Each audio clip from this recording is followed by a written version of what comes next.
انتحار ولا جريمة مدبرة؟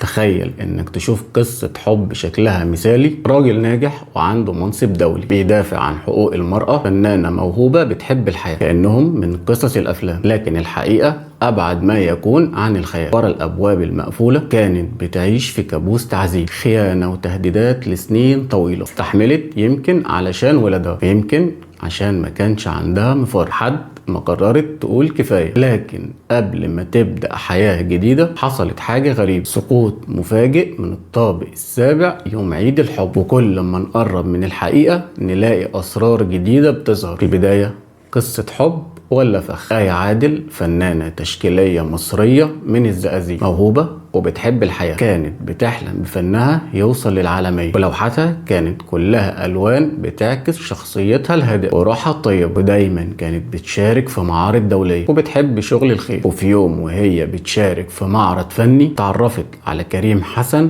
مهندس بيئي خريج جامعة عين شمس ومعاه دكتوراه من الجامعة الأمريكية بالقاهرة، ومسؤول لمنظمات دولية لحقوق الإنسان والمرأة، وراجل تحلم بيه أي بنت. يعني من الآخر راجل ذوق وعلم وخلق، سحرها بشخصيته وكلامه عن الحرية والاستقلال. وهنا بعد 3 شهور كان الجواز تم، بس اللي ما كانتش تعرفه ان ده كان اسرع فخ بيتنصب ليها، من قصة حب لسجن مظلم. وبعد الجواز سافرت معاه الأردن بسبب شغله، وكل حاجة كانت شكلها مثالية، لكن الحقيقة كانت حاجة تانية خالص. المشاكل بدأت من أول شهور بينهم، عصبية، عنف، خيانة، وكان في كل مرة بيقنعها انها لحظة غضب وهتعدي، لحد ما العنف بدأ يكون اسلوب حياة. كان دايما يهددها ان ممكن يخلص منها في اي لحظة وانها مش هتعرف تهرب منه تاني. لكن آية استحملت، مش عشانها، علشان ولادها. واحد منهم مريض، طفل رضيع، والابن الأكبر عنده 3 عمليات، وكان عنده مشاكل في المريء والمخ، ده غير الكهرباء الزيادة اللي في مخه. حياتها كانت عبارة عن سجن، لكن كانت لازم تتحمل علشان ولادها. وآية كانت هتبتدي سنة جديدة وقررت خلاص انها تتخلص من الكابوس. تفتكروا ايه اللي حصل؟ في رأس السنة 2025 آية قدرت تاخد خطوة جريئة، والأول مرة كلمت أختها أسماء وورتها جسمها اللي متبهدل بالكدمات والجروح، وقالت لها كمان ان مش هقدر اتحمل اكتر من كده، وقالت لها هتطلق وهسيبه وارجع مصر واعيش جنبك وجنب ماما. ويوم 7 فبراير آية فعلا رجعت مصر وقالت لأهلها إنها عايزة تتطلق، وبدأت بالفعل تجهز شقة جديدة في الإسكندرية تعيش فيها هي وأولادها وبعيد عن جوزها كريم. لكن بعد أسبوع واحد بس قررت ترجع الأردن تاني.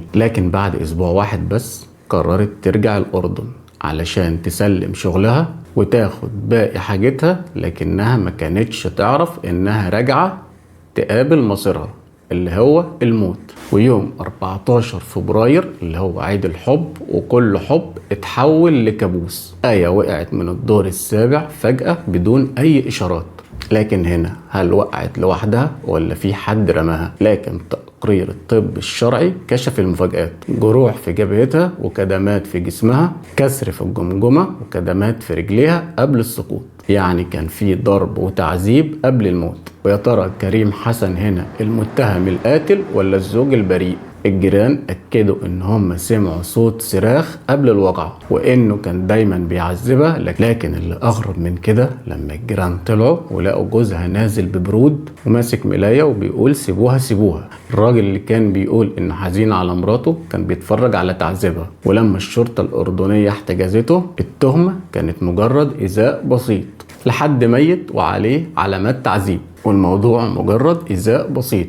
الأسرار اللي ظهرت بعد موتها، بعد التحقيق ظهر مفاجأة عن كريم، متجوز أكتر من مرة قبل آية، مأجر بيتين في الأردن لشهواته الخاصة، كان بيهدد آية دايما ويقول لها هشحنك لأهلك على نقالة. اللغز اللي محدش عارف حله، بعد وفاة آية أهلها اتصدموا لما عرفوا إنها كانت بتطبخ في لحظة سقوطها. سؤال بسيط، هل حد فعلا هيطبخ وهو ناوي ينتحر؟ والأغرب من كده إن أطفالها كانوا في البيت وقتها، يعني مستحيل تكون فكرت تسيبهم بالشكل ده. هل القضية هتتقفل؟ دلوقتي القضية لسه مفتوحة والتحقيقات شغالة. أهل آية بيطالبوا بالعدالة، وملايين متابعين القضية ومستنيين يشوفوا الحقيقة اللي لسه غايبة. السؤال هنا بقى، هل آية فعلا انتحرت زي ما البعض بيقول، ولا كانت ضحية لعنف منزلي انتهى بجريمة قتل متقنة؟ ولو عجبكم الفيديو ما تنسوش اللايك والاشتراك عشان نكمل معاكم في كشف الحقائق عن القضايا الغامضة.